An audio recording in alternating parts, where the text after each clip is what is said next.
Hello बच्चों, let's read the question. Question says integers a, b, c and d do not necessarily distinct are chosen independently and at random from a set s is equal to 0, 1, 2, 3, up to so on 2006, 2007.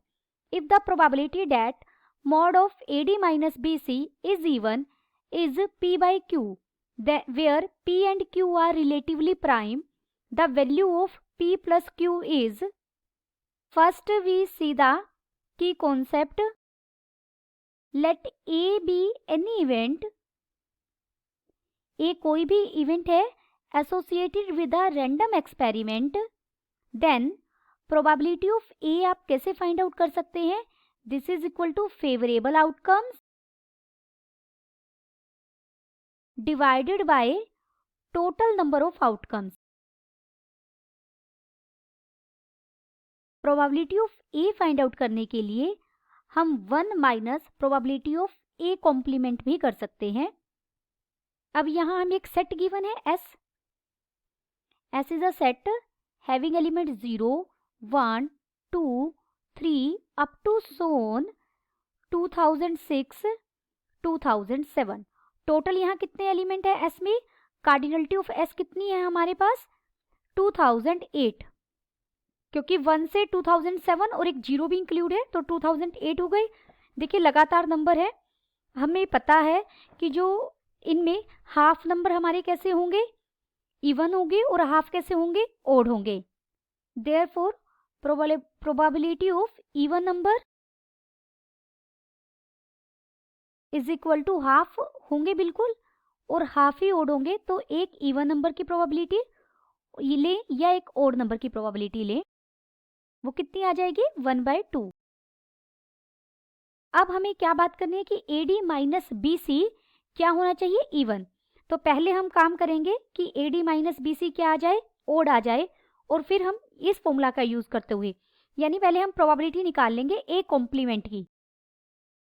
Late us find probability of AD minus BC being odd.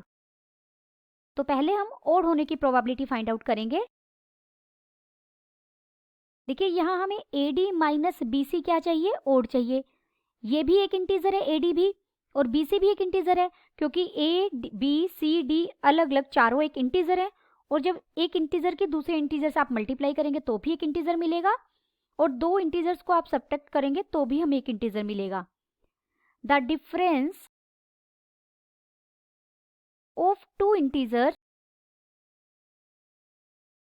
To be odd, we should. दो integers का difference हमें क्या चाहिए? Odd चाहिए. तो उन्हें कैसा होना होगा? We should have either. देखिए केसेस बनेंगे ओड माइनस इवन, या फिर हो सकता है यहां लिख रही हूं इवन माइनस ओड. आप एग्जाम्पल से, छोटा सा एग्जाम्पल लेकर भी कर सकते हैं. हमें AD एक पूरे इंटीजर की बात कर रहे हैं और BC पूरा एक इंटीजर है. इन दोनों की सब्ट्रैक्शन ओड चाहिए. तो जो AD है वो कैसा होना होगा? ओड होगा. और BC कैसा होगा? इवन होगा. ऐसा भी हो सकता है AD इवन हो और BC क्या हो? ओड हो. अब AD जिसे हम पूरा एक इंटीजर मान रहे हैं, इसमें भी दो इंटीजर्स की मल्टीप्लीकेशन है. तो यहाँ AD माइनस BC, A अगर ओड हो, गुना में जो D है वो भी ओड हो, माइनस B इवन हो, और जो C है वो भी इवन हो. तो ये ओड माइनस इवन हो जाएगा. देखिए आप बहुत छोटे से नंबर 3 और 5 लिया, दोनों ओड नंबर है, आप मल्टीप्लाई करेंगे तो हमें एक ओड नंबर ही मिलेगा. तो इन दोनों की मल्टीप्लीकेशन एक ओड नंबर आएगी, बीच में माइनस है, और दो इवन नंबर्स की मल्टीप्लीकेशन तो इवन ही आती है. दूसरा केस क्या पॉसिबल है हमारा? ऐसा भी पॉसिबल है ओड की मल्टीप्लीकेशन ओड के साथ तो ओड मिलेगा, माइनस इवन को तो किसी आप ओड नंबर से भी मल्टीप्लाई करेंगे तो भी हमें क्या मिलेगा? इवन नंबर मिलेगा. ऐसा भी पॉसिबल है कि ओड नंबर है ये और ये भी ओड नंबर है, माइनस यहाँ ओड हो हमारे पास और ये मेरे पास इवन नंबर हो। देखिए ये ए को रिप्रेजेंट कर रही है, ये वाला कॉलम ए, ये डी को, बीच में माइनस है, ये बी के लिए है और ये सी के लिए है। तो ये अलग अलग केसेस बन गए।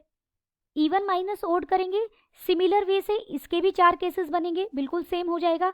देखिए जो यहाँ हमने बी और सी के लिए केसेस बनाए हैं वो ए और डी के लिए बन जाएंगे, और जो यहाँ ए और डी के लिए हैं वो यहाँ बी और सी के लिए बन जाएंगे, बिल्कुल सिमिलर बनेंगे। अब ओड इवन में भी हमारे 3 केसेस बने, इवन ओड में भी हमारे 3 केसेस बने। The probability of each case is कितनी हो जाएगी? देखिए आप कोई भी इस किसी ओड नंबर को सिलेक्ट करने की प्रोबेबिलिटी कितनी है? 1/2। सेकंड भी हमें ओड लेना है, उसकी भी 1/2। थर्ड बी है, उसका हमें इवन लेना है, उसकी भी 1/2। सी भी हमें इवन, हमें 4 नंबर लेना है, ए डी बी सी, वो ओड होंगे या इवन होंगे। लेकिन ओड के लिए भी प्रोबेबिलिटी 1/2 है और इवन के लिए भी प्रोबेबिलिटी 1/2 है। तो यहाँ प्रोबेबिलिटी कितनी बन गई? 1/2⁴। सेम यहाँ पर बनेगी 1/2⁴। सेम यहाँ बनेगी 1/2⁴। कितनी बन गई है? अगर हम इन तीनों को ऐड कर दें तो ये बन जाएगी 3 × 2 डिवाइडेड बाय 1, 3 डिवाइडेड बाय 2⁴। तो प्रोबेबिलिटी कितनी है? 1/2⁴ है। सो डेट हमारे पास 3 केसेस बने थे। Probability in 3 cases is 3/2⁴। The same for even minus odd, बिल्कुल सेम होगा इवन माइनस ओड के लिए भी। तो यहां भी प्रोबेबिलिटी कितनी आ जाएगी? देयरफॉर और यहाँ भी 3 केसेस अराइज होंगे और जिसकी प्रोबेबिलिटी कितनी हो जाएगी? Probability in 3 cases is 3/2⁴। Let E be the event such that AD minus BC is even. Therefore, E complement क्या हो जाएगा? Be the event AD minus BC is odd. तो प्रोबेबिलिटी ऑफ E क्या होगी? 1 minus probability of E complement, this is equal to 1 minus 3 divided by 2⁴ plus 3 divided by 2⁴। This is equal to 1 minus, ये हो जाएगा 6 divided by 2⁴। This is equal to 10/16। लेकिन जब ये 10/16 है तो ये अभी रिलेटिवली प्राइम नहीं है। रिलेटिवली प्राइम के लिए इन दोनों की जीसीडी क्या होनी चाहिए? 1 होनी चाहिए। तो अब हम इसे पहले सिंपलेस्ट फॉर्म में कन्वर्ट करेंगे, यानी जहां तक ये जितना छोटा फॉर्म इसकी बना सकते हैं उतनी बनाएंगे। इसे कट कर देंगे हम, ये बन जाएगा 5/8। अब इनकी जीसीडी क्या है? 1, यानी ये सिंपलेस्ट फॉर्म में है। By given condition 5/8 is equal to P/Q। Therefore यहां से P कितना मिल गया हमें? 5, और Q कितना मिल गया? 8। देयरफॉर हमें फाइंड आउट क्या करना था? P plus Q। P plus Q क्या हो जाएगा? 5 + 8 is equal to 13। Then the final answer is P plus Q is equal to 13. Hope you understood it well. Best of luck.